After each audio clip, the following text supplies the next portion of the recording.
It's inconceivable for someone lacking an academic background like yours to be involved in teaching, particularly since it could adversely impact her academic performance.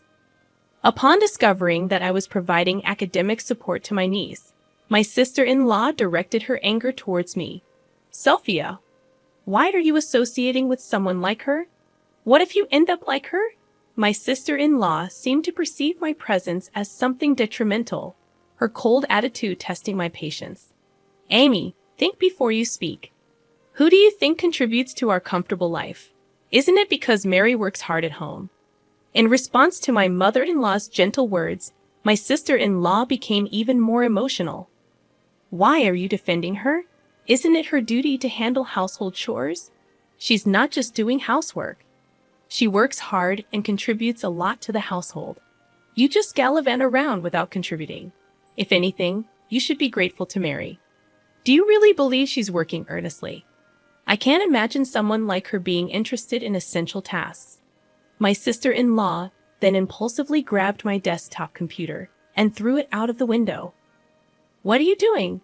You're probably pretending to work hard without achieving anything. Leave this house immediately. I rushed outside to check on my computer, but it was damaged beyond repair. I had also lost valuable work data. Her immature actions genuinely shocked and disappointed me. I couldn't fathom continuing to live together under such circumstances. I had been tolerating it for the sake of my relationship with my husband and mother-in-law, but this incident pushed me beyond my limits. I left a message and decided to return to my parents. I am Mary, 29 years old. Last year, I started a new life with my beloved husband, Sean. Initially, we imagined living in a city apartment as we both worked nearby. However, Sean was always concerned about his mother's health, as she often experienced knee pain due to her previous job. Walking even a short distance required frequent breaks. Knowing this, we suggested living together. Upon hearing our proposal, she brightened up and said, "Mary, you want to live with us? I'm so happy." She's a genuinely kind-hearted person and warmly welcomed me. However, my sister-in-law, Amy, was fixated on academic backgrounds. During our first family meal, my educational background came up, and her demeanor changed. "Mary, you didn't go to college, right? Why would Sean choose someone like you?" She spoke to me in a somewhat harsh manner. "Sis, that's not a nice thing to say. Mary graduated from a national university, and Sean and I graduated from a famous private university. Couldn't you find someone smarter and more charming? What's the merit of marrying someone with a lower education?" My mother-in-law reprimanded Amy, saying, "Stop it, Mary." I'm sorry for the rude things she said, but I was already left speechless. I grew up with my hardworking mother after losing my father at a young age. Unable to afford college, I started working. In such circumstances, I was fortunate to work at a tax accountant office, and another opportunity came my way. My boss encouraged me, saying, "Why don't you try getting a certified public accountant qualification, Mary? I believe you can do it." Encouraged by his support, I embarked on a new challenge, hoping to secure better job opportunities, increase my income, and better support my mother. My husband understood my aspirations and conveyed my efforts to my sister-in-law. However, she remained cold and indifferent.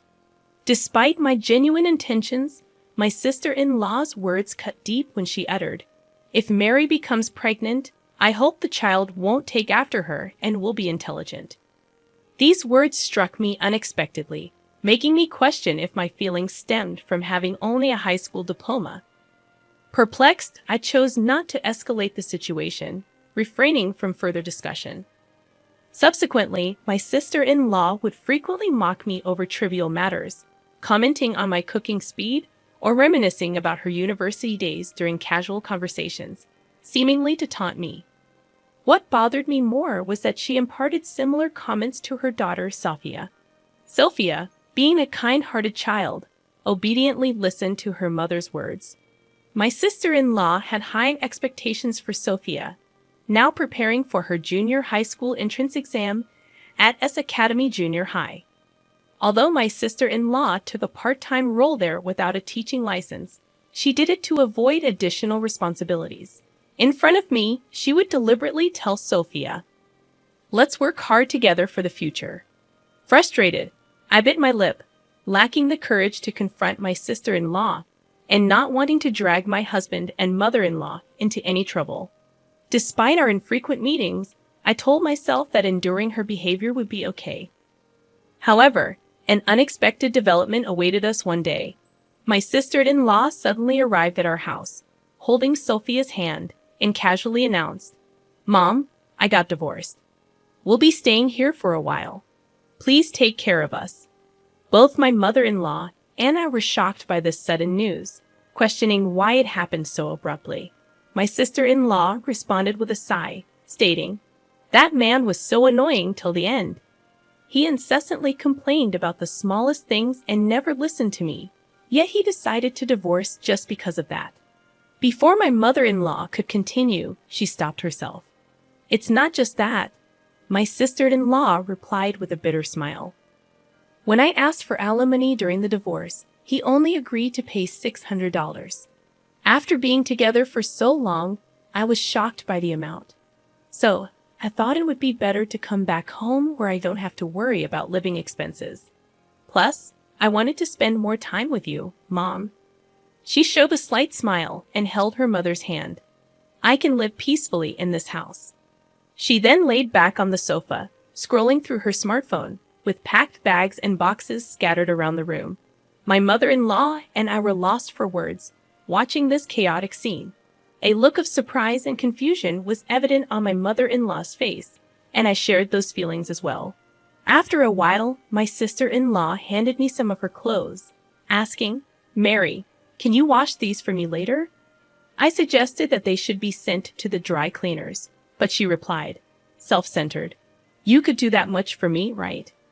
From then on, not only did her requests increase, but her troublesome behavior also intensified. One day, I discovered an oil-based pen stain on the laundry, which was clearly her doing. Upon seeing me sigh at the stain, she remarked smugly, "Oh, did I make a little mistake?" Then she added, "People with low education can't even do housework properly, can they? I wonder if there's any value in living for someone as useless as you." Her actions were causing my stress levels to peak. I reached my breaking point and finally decided to discuss it with my husband. "I work all day and still have to deal with housework when I get home. It's a real burden when she purposely makes things difficult." "I understand it's hard for me to see you going through this," my husband replied, listening to me quietly. He promised we'd find a solution together. That night, he confronted my sister-in-law about her behavior. My husband's warm words and actions always gave me a sense of security. However, from the next day, the harassment from my sister-in-law escalated even further. "You think he protects you, don't you? But to others, you just seem overly dependent. Relying only on a man doesn't make you strong. I don't have any intention of being dependent, depending on someone, being protected by them. To others, you might seem like a coward. Can't you stand on your own?" Holding back my emotions became harder with each of my sister-in-law's words. Despite facing many hardships in life and taking pride in overcoming them, I couldn't stand being hurt by her words. Seeing my distress, my husband seemed wary from the constant confrontations with his sister and began avoiding her. However, my sister-in-law's harassment didn't stop with me. It began affecting Sophia as well.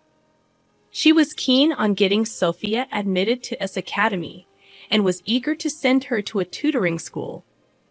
"Sophia, what's this test score? You can't get into S Academy with these grades. I apologize if your grades don't improve. Maybe you will need to hire a tutor. But remember, it's up to how hard you work." Sophia, looking like she was on the verge of tears, nodded. She had already been going to a cram school every day after school, and getting a private tutor would make her lose any free time she had left. Feeling sorry for Sophia, I offered, "Do you want to study with me? I can help you with some things, really. Of course, I'm here for you."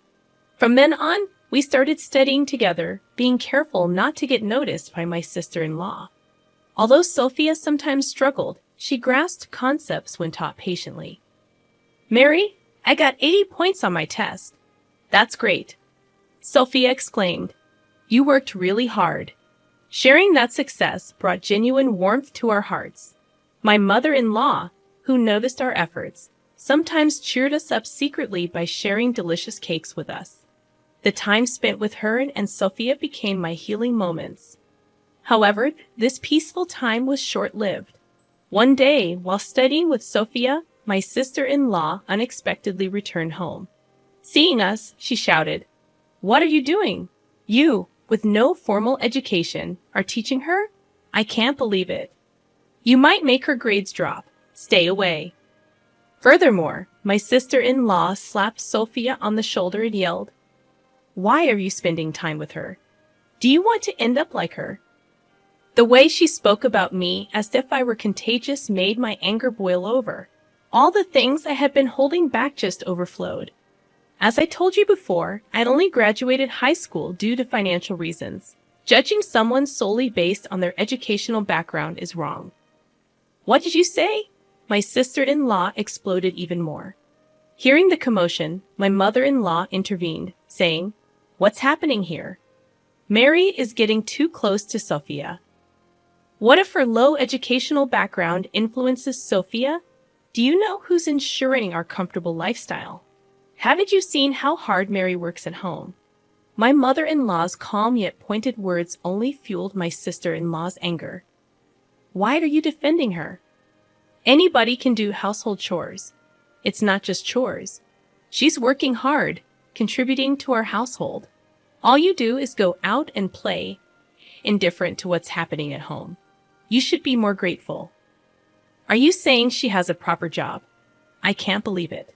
With that, my sister-in-law grabbed my PC from the desk and threw it out the window. "Why would you do that? That job you cherish so much probably isn't that big of a deal. Stop acting so pretentious. Just leave this house already." I rushed outside in a panic to check my computer, but it was broken beyond repair. It contained my work's vital data. Feeling anger and disappointment towards her childish behavior, living together with someone like this became impossible. For a long time, I had valued my relationship with my husband and mother-in-law, trying to protect our household. However, I had felt my limits. That night, I left a note and decided to return to my parents' home. The next morning, I received repeated calls from my sister-in-law, but I ignored all of them. However, within a week, my husband and sister-in-law showed up at my workplace. He strongly conveyed his apologies, saying, "Amy's completely wrong this time. Amy, please apologize sincerely." Though encouraged by Sean, her dissatisfaction was evident from her attitude. Why should I apologize? Sophia's grades have clearly dropped in her absence. Mary's presence must have been important not only for Sophia, but for you as well.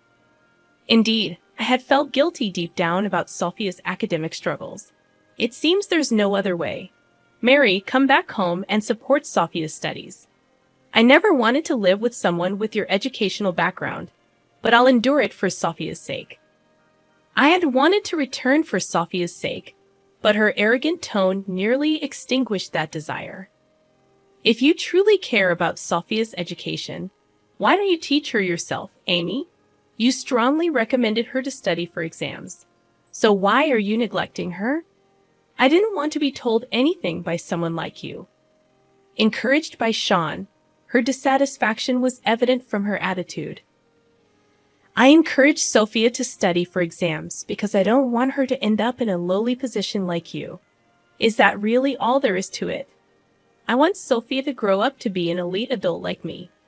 I want her to graduate from a renowned university and build a career like the one I've established at the prestigious S Academy. She continued flaunting her own success. Unable to bear the exchange, my company's director intervened and tried to resolve the matter peacefully. Excuse me. I assume you are Mary's family. Nice to meet you. Yes, that's right. My husband greeted the director politely. I have overheard a little. I'd like to affirm that Mary has shown tremendous capability and contributed significantly to our company. Really? I never thought you'd hire someone with just a high school degree. Education doesn't solely define a person's abilities. Even compared to university graduates, Mary has been producing equal, if not better, results. My director's words left my sister-in-law with a surprised expression. Do you truly believe that? I think educational background determines one's status and value, the director responded. Carly, you mentioned you work at S Academy. May I have your name? My name is Amy Smith. You're Miss Smith. I've heard about your troublesome attitude and behavior. Are you implying Mary has been speaking ill of me? No, I haven't. I've heard about you from Mary, but I have heard about you from the principal and other staff at S Academy. Amy's eyes widened, clearly taken aback. Here's the reason. The director handed her a business card that clearly reads Academy Board Chairman. You're the chairman? Both my husband and I were utterly shocked, lost for words upon understanding the information on the card. Amy's demeanor changed instantly, her eyes filled with fear and surprise. I've heard about your behavior and issues within the academy, delegating your work, shirking responsibilities, and even discriminatory actions towards students. Numerous problems have been pointed out. In a panic, Amy responded, "That's not true." Of course, I was considering a direct response. Upon hearing this, my sister-in-law started to panic. I can't lose my current job. I just got divorced and did stuff to support my daughter and myself. She begged desperately, with a serious look on her face. The principal replied calmly but with deep understanding. Our school's policies and philosophies are clear. We cannot tolerate work behavior like yours. My sister-in-law was devastated and burst into tears on the spot. The next day, an official notice from S Academy confirmed that she had to leave the school. Unable to hide her shock, she returned home in confusion. Afterwards, she locked herself in her room, and occasional voices of anger and dissatisfaction could be heard. This situation started affecting the family dynamics. Her stress was often directed at Sophia, and the tension in the household grew day by day. How can you not even solve this simple problem for a sixth grader? This is unacceptable. You will not rest or sleep until you finish this textbook tonight, so make sure to get it right.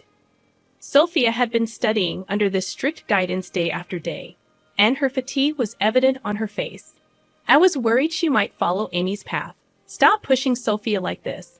Think about what you're doing, my mother-in-law interjected, unable to bear the situation. Mom, shut up. I don't want to hear anything you say. Taking the situation seriously, my mother-in-law finally told Amy to leave the house. Amy, you can't stay here any longer. Leave now. Why should I be the one to leave? You're the one pushing Sophia to the brink and harming her mental health. If you care about her as your own daughter, leave this house now. I can't believe you're trying to take my daughter away from me. My mother-in-law asked the distressed Sophia. Sophia, what do you want? Do you want to stay in this house or go somewhere else with your mother? Sophia's answer was clear. I want to stay in this house. I'm scared to be with Mom. Shocked by these words, Amy lowered her head and cried. But my mother-in-law's resolve was firm, and she escorted her daughter out of the house. Reflect sincerely on your actions. What you did can never be tolerated. With that, my mother-in-law closed the door. Afterwards, my sister-in-law ended up losing her job and home. She tried various jobs, but due to her personality, she struggled, and her difficult life continued. With her gone, I returned to my mother-in-law's home and regained our peaceful daily life. Sophia regained her peace of mind and started to smile every day. When we learned that she wanted to continue her studies, we, as a couple, decided to support her. A year later, Sophia successfully passed the entrance exam to S Academy. As her hard work finally bore fruit, we felt genuine relief and joy.